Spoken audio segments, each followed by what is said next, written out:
before the world knew its name, New Zealand was a land untouched, wild, and waiting. Over 700 years ago, across the vast and unforgiving Pacific Ocean, fearless navigators arrived, guided only by the stars, the wind, and instinct. These were the Māori, the first people of this land. They didn't just survive here, they became one with it. Forests were not resources, they were ancestors. Rivers were not water, they were life itself. Clothed in finely woven flax garments, adorned with sacred markings known as moko, every symbol told a story of identity, of lineage, of honor.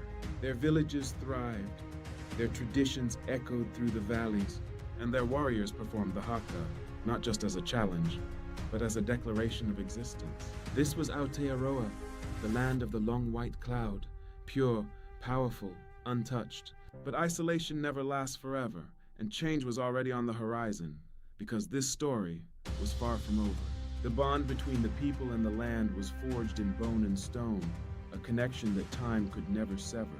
They were the masters of the sea, the architects of a new world built on the foundations of courage and discovery. In the silence of the bush, the voices of the ancestors can still be heard, whispering through the leaves of the silver fern. Every notch, every curve in the wood was a verse in an unwritten epic, preserving the history of a nation yet to be born. Aotearoa was a sanctuary of raw beauty, a place where the elements reigned supreme and the spirit of the land was absolute.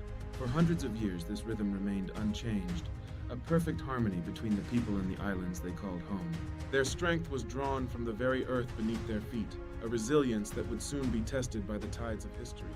As the 17th century approached, the winds of change began to blow from distant shores, carrying with them a different destiny. These relics are not just objects. They are the living heartbeat of a culture that refused to be forgotten. The mountains stood as silent witnesses to the unfolding drama, the guardians of a story that was only just beginning to be told. The path ahead was uncertain, but the compass of their heritage would always point them home. Then one morning, the horizon was no longer empty.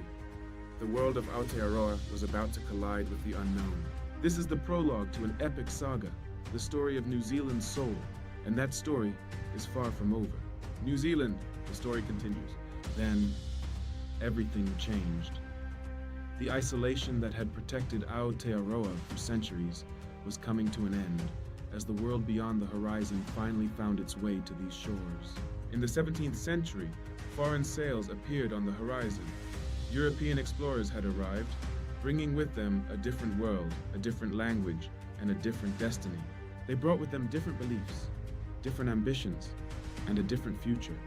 A world governed by maps and ink, where every bay and mountain was now a prize to be claimed. From the shadows of the bush, the first people of the land watched. They saw not just ships, but the heralds of a new era that would test their strength and their sovereignty. What followed was not just discovery, but transformation. The first footsteps of a collision between two vastly different civilizations that would rewrite history forever. Lands were claimed, coastlines were mapped, the wilderness was being translated into a language of ownership and empire, one survey line at a time. Cultures collided. Spiritualities met on the edge of the unknown, each side struggling to understand the depth of the other's world and the power of their gods. Traditional Maori life was rooted in the rhythm of the seasons and the sanctity of the ancestors. Every weave of the flax was a connection to a history that stretched back centuries. But the textures of the land were changing.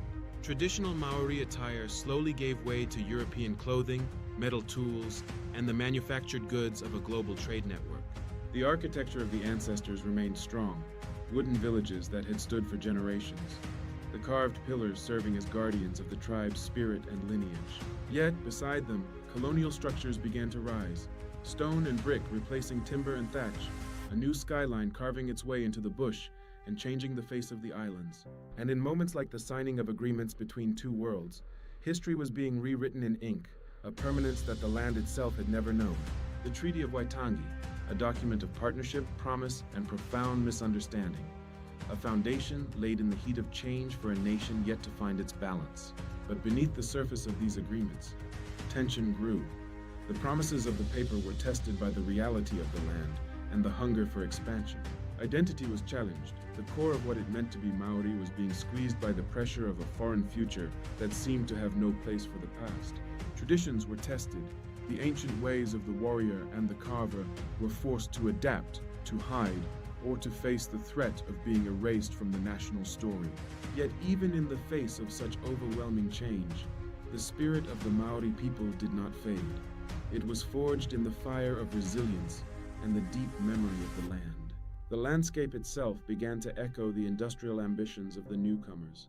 Forests were cleared, mountains were mined, and the silence of Aotearoa was replaced by the roar of progress.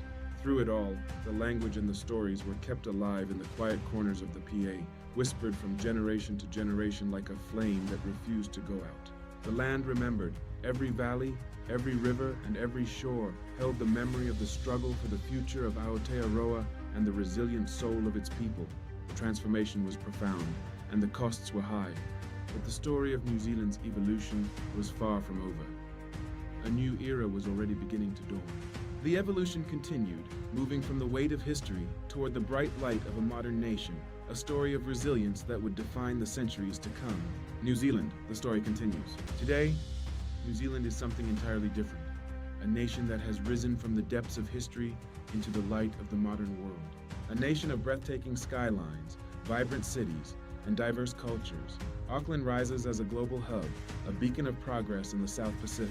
Wellington thrives with creativity and power, the political and artistic heartbeat of a nation that never stops dreaming. New Zealand is a tapestry of people, a land where tradition and innovation walk hand in hand toward a shared future. But beneath the modern world, the past still lives.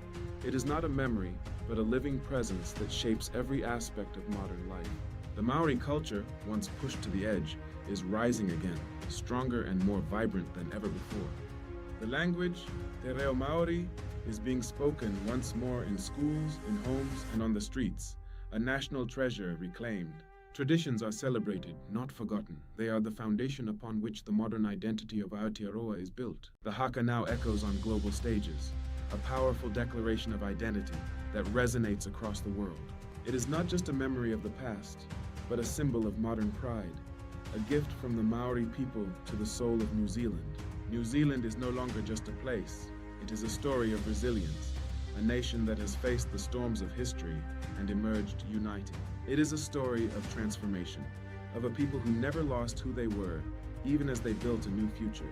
The spirit of the Maori remains indomitable, a guiding light that points the way for all who call this land home. From the depths of the ocean to the reaches of space, New Zealanders are pioneering new paths, fueled by the courage of their ancestors. Kai Tiakatanga, guardianship of the land, a modern commitment to protecting the raw beauty that has always defined Aotearoa. In our diversity, we find our greatest strength. One nation, many cultures, one shared heartbeat. The mountains still stand as silent witnesses, guardians of a story that continues to unfold with every passing day. The spirit of the land is absolute, a constant reminder of where we have come from and where we are going. This is the soul of Aotearoa, a nation that honors its roots while reaching for the stars. A story of a people and their land. And perhaps that's what makes New Zealand truly unforgettable, a place of magic, history, and profound soul. Aotearoa, New Zealand, one land, one story, many voices. The journey continues. The story lives on. Thank you for watching. New Zealand, the soul of the South Pacific.